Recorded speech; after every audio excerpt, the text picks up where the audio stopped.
souhaite à tous et à toutes la bienvenue dans cette salle de la Forestière. Pour être sincère, je dois vous dire que je suis surpris du nombre de personnes ici présentes. Il y a un peu plus de 200 chaises. C'est donc un sujet qui vous préoccupe. Cet été, nous avons eu une femme, qui d'ailleurs été une de mes amies d'enfance, qui est décédée. Petite maison de bois, ils ouvrent la porte un matin, 9h ou 10h du matin. Des frelons asiatiques rentrent dans la pièce. L'évite, lui, fond sur la femme, elle est piquée. Les pompiers sont là rapidement, coma, CHR à Bordeaux, une dizaine de jours coma, elle est morte. Et puis on m'a répété, au fil des semaines, que les accidents commençaient à être augmentés en nombre. Et je voudrais saluer ici Jean-Yves Lamotte et notre ami Leïtao, qui est avec son épouse et son enfant. Ce sont deux agents municipaux tout à fait remarquables, qui depuis le mois de juin-juillet ne font pratiquement plus que ça. Des chiffres. Il y a 3 ans, nous avons sorti 10 nids. J'ai pris ça à la légère. Je me suis dit, bon, 10 nids, la commune, 25 km de long. L'année dernière, 40. Cette année, nous sommes à 80. Nids sortis, détruits. Alors, nous avons organisé une réunion. J'ai découvert M. Jean Axer, et je vais vous dire, c'est un bond sur le plan de la connaissance des frelons. C'est lui, le premier en France, qui a découvert, on vous dira, l'origine du frelon asiatique. Et pourquoi il y en a en France? Comment ça se développe? Je vous dis, M. Jean Axer, je suis soucieux, très soucieux, de voir cette progression. Je ne sais plus que faire, comment les détruire. Donc on est là pour apprendre peut-être l'histoire de ces frelons. M.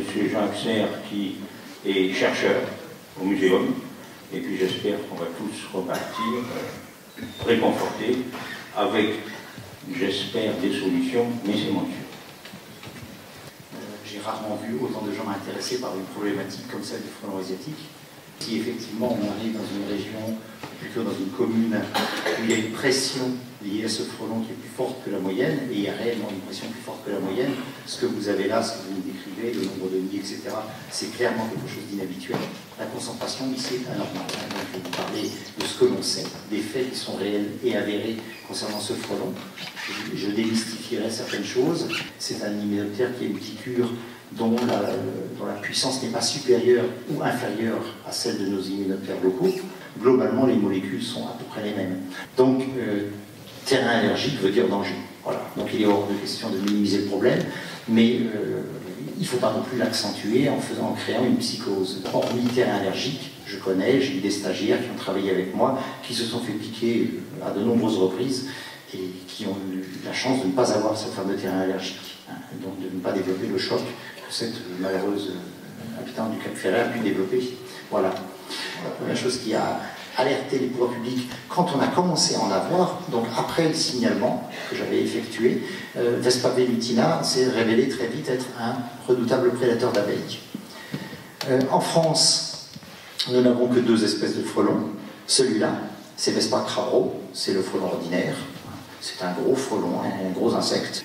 Insecte qui est un charognard, détritivore, mais également chasseur d'abeilles dans certains coins. Curieusement, il ne l'est pas partout sur son aire de répartition, mais en certains points, les apiculteurs m'ont signalé que c'était, et puis c'est publié, que c'était un chasseur d'abeilles. Vespa velutina, c'est celui-là, donc ça permettra peut-être déjà que vous voyez bien la différence. La différence, elle est essentiellement sur l'extrémité de l'abdomen. Le titre que dans les journaux on relève le plus souvent, c'est frelon à pattes jaunes. Et moi, je vous défie de voir la couleur des pattes quand l'insecte vole. Par contre, ce que vous voyez très nettement, c'est que vous avez un insecte qui est plus petit. Ce qui ne se voit pas trop sur ce cliché parce que c'est un tout petit crabro et c'était plutôt un gros velutina. Mais c'est un insecte qui est plus petit et qui a surtout une extrémité d'abdomen nettement plus sombre avec les deux segments abdominaux jaune-orangé. Alors que là, vous avez 5 segments qui sont franchement jaunes et un aspect plus nettement bicolore chez Crabreau quand il vole.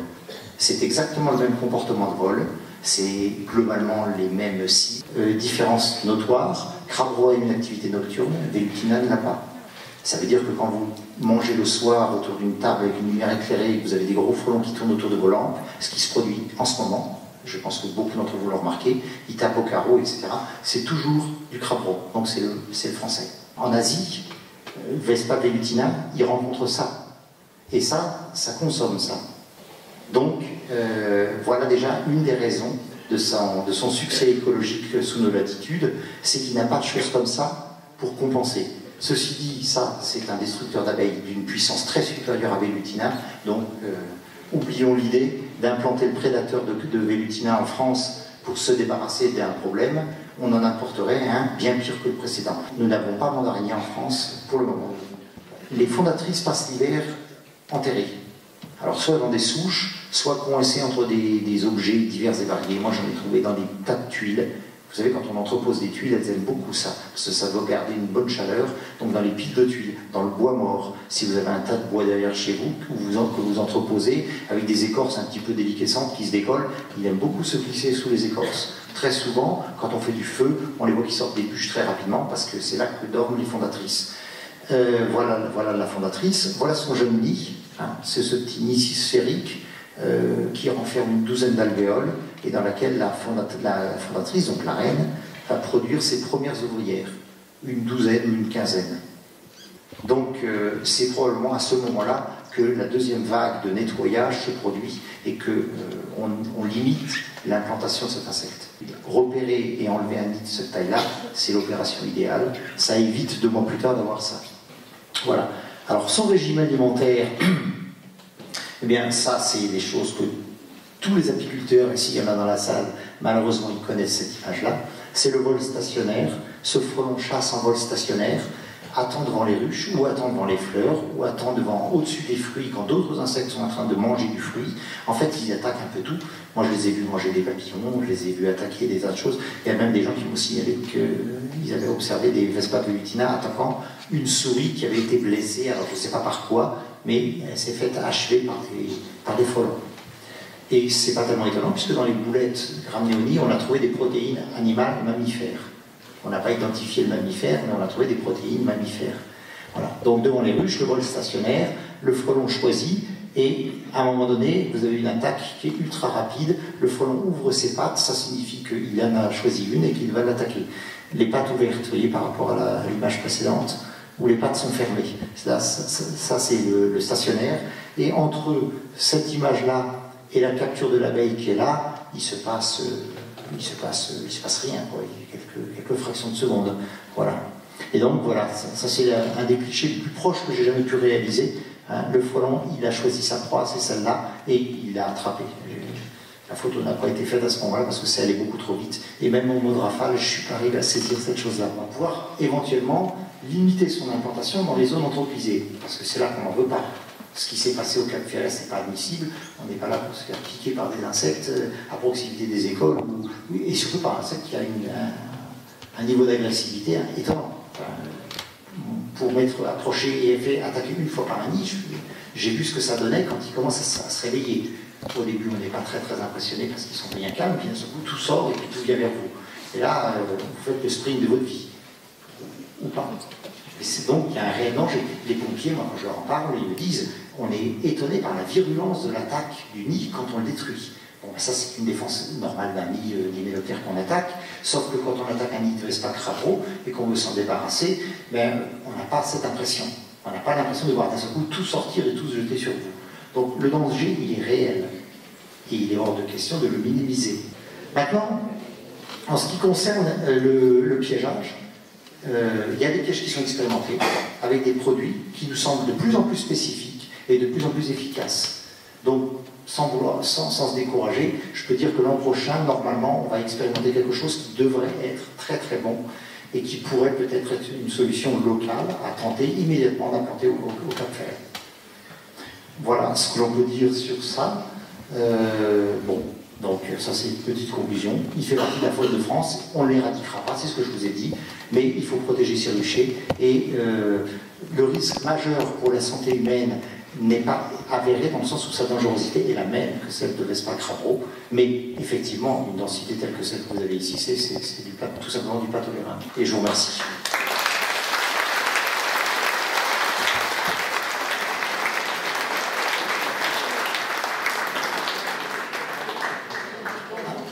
Si vous avez des remarques ou des questions, ça serait effectivement très sympathique que l'on puisse échanger maintenant.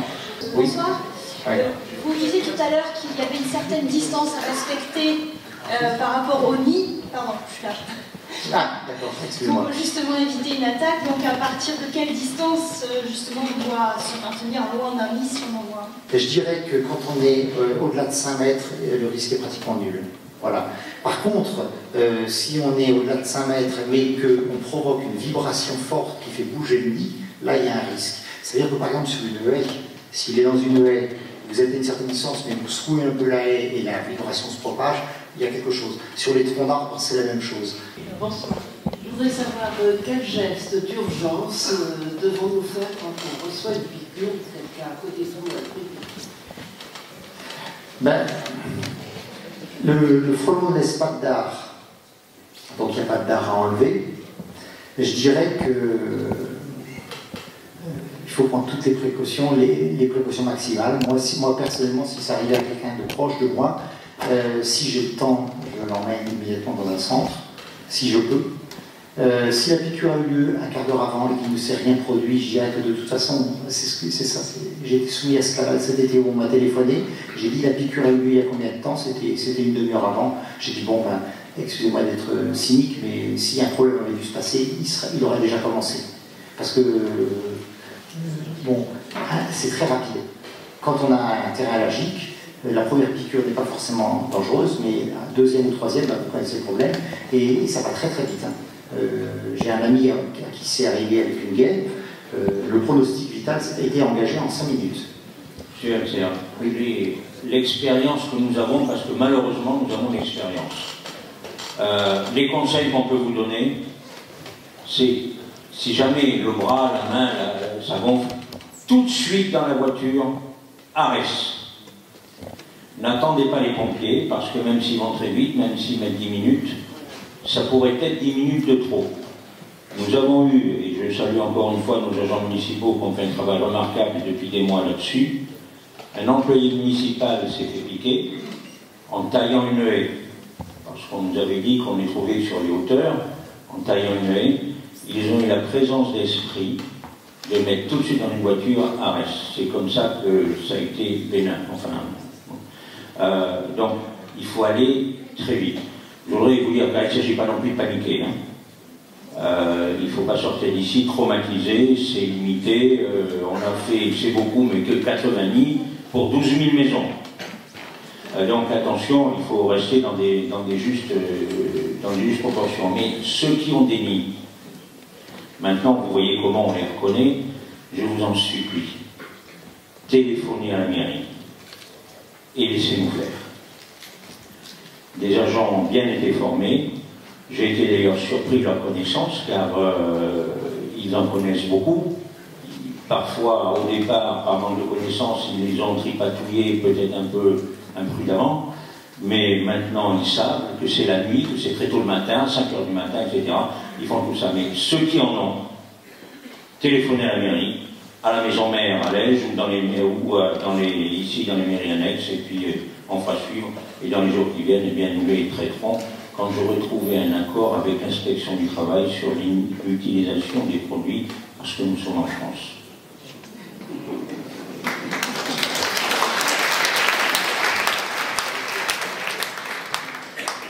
J'ajouterais, parce que le fait est suffisamment rare pour être souligné, et c'est pas parce que c'est parce que je pense que je le dis, c'est la première fois que je vois une municipalité où on fait ce genre de proposition. Parce que dans beaucoup de municipalités où je suis allé, où j'ai commencé à parler, je n'avais pas du tout ce genre d'écho et on disait globalement aux gens de se débrouiller. Donc si vous avez la chance d'avoir effectivement, vous avez des gens qui sont formés et qui savent le faire, alors là, c'est fantastique. Donc je voudrais sincèrement remercier M. Jean Alcer. Je trouve personnellement qu'il a été passionnant. Il nous a apporté un certain nombre de connaissances. Je voudrais encore une fois le remercier, vous remercier d'être venu. Et puis vous dire que nous sommes proches de vous pour analyser tous ces problèmes.